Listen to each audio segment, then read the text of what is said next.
Salam jumpa lagi dalam Renungan Singkat Minggu Biasa keempat bersama saya, Romo Sipri. Inspirasi renungan kita pada hari Minggu ini adalah Injil Lukas bab 4 ayat 21 sampai 30. Mari kita dengarkan bersama perikop Injil Lukas ini. Inilah Injil suci menurut Lukas. Dimuliakanlah Tuhan. Sekali peristiwa, Yesus mengajar orang banyak di rumah ibadat di kota asalnya. Katanya, "Pada hari ini, genaplah nas kitab suci pada waktu kamu mendengarnya." Mereka heran akan kata-kata indah yang diucapkannya. Lalu mereka berkata, "Bukankah dia ini anak Yusuf?"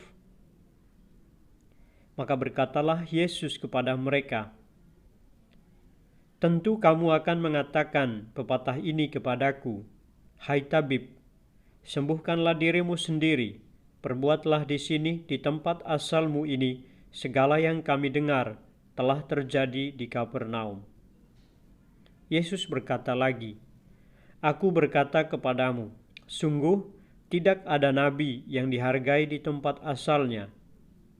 Aku berkata kepadamu dan kataku ini benar. Pada zaman Elia terdapat banyak wanita janda di Israel ketika langit tertutup selama 3 tahun 6 bulan dan ketika bahaya kelaparan yang hebat menimpa seluruh negeri. Tetapi Elia diutus bukan kepada salah seorang dari mereka, melainkan kepada seorang janda di Sarfat di tanah Sidon. Dan pada zaman Nabi Elisa, banyak orang kusta di Israel, tetapi tidak ada seorang pun dari mereka yang ditahirkan, selain Naaman, orang Syria itu." Mendengar itu sangat marahlah semua orang di rumah ibadat itu. Mereka bangkit lalu menghalau Yesus keluar kota dan membawa dia ke tebing gunung tempat kota itu terletak untuk melemparkan dia dari tebing itu. Tetapi Yesus berjalan lewat dari tengah-tengah mereka, lalu pergi. Demikianlah sabda Tuhan. Terpujilah Kristus. Para sahabat yang terkasih, perikop Injil Lukas yang baru saja kita bacakan dan kita dengarkan bersama ini memberikan dua pesan penting untuk kita semua. Yang pertama, bahwa rahmat keselamatan itu disediakan untuk semua orang. Dan yang kedua, keterbukaan hati adalah sebuah persyaratan penting untuk mengalami kehadiran kasih Allah dalam hidup kita. Mari kita lihat yang pertama. Terhadap permohonan orang-orang sekampungnya, di mana Yesus diminta untuk melakukan mujizat-mujizat seperti yang ia lakukan di Kapernaum. Ia menggambarkan tentang Elia yang membantu seorang janda yang kesulitan di Sarfat, dan juga Elisa yang menyembuhkan Naaman yang adalah bukan warga Israel.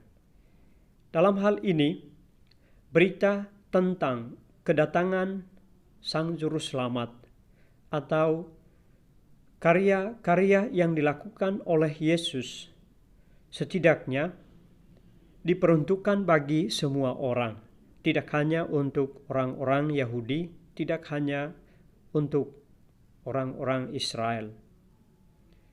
Ketika mereka memaksa Yesus, meminta Yesus untuk melakukan mujizat, ia menyampaikan hal itu untuk menegaskan bahwa rahmat keselamatan, bantuan dan pertolongan Tuhan itu diperuntukkan bagi semua orang.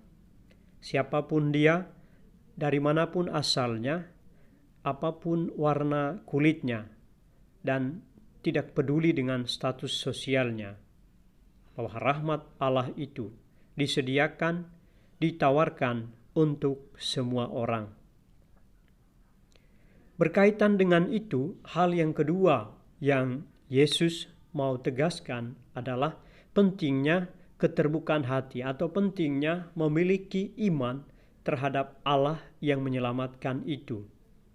Yesus menegaskan atau menceritakan tentang bagaimana Nabi Elia dan Nabi Elisa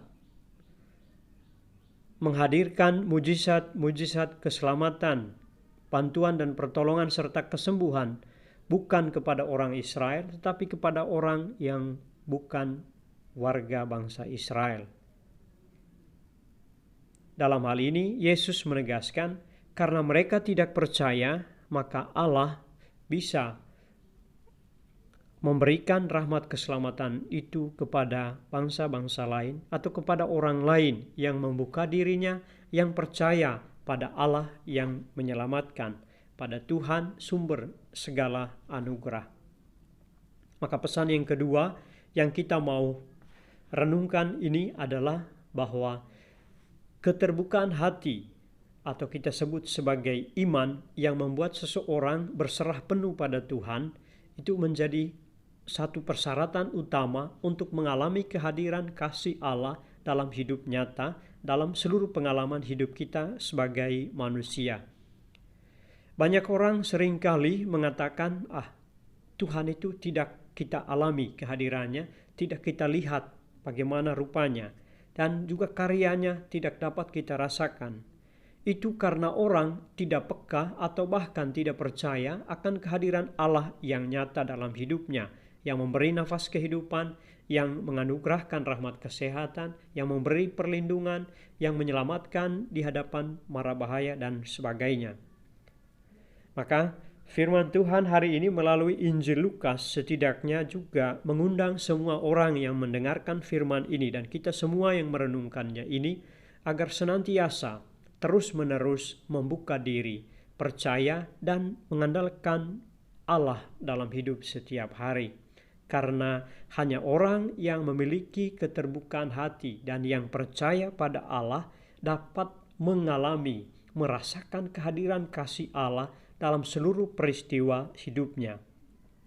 Karena itu saudara-saudari terkasih, perikop Injil Lukas yang baru saja kita dengarkan ini sekali lagi meyakinkan kita semua bahwa Allah mencintai semua orang, bahwa rahmat keselamatan disediakan untuk siapapun.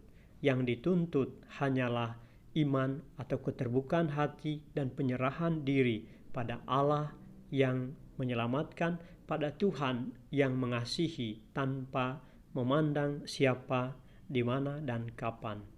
Iman dan keterbukaan yang mendorong kita berserah kepada Tuhan. Itulah yang dimintanya untuk kita miliki sebagai orang beriman dalam seluruh dinamika hidup kita. Suka dan duka, sukses atau gagal, atau apapun yang kita alami.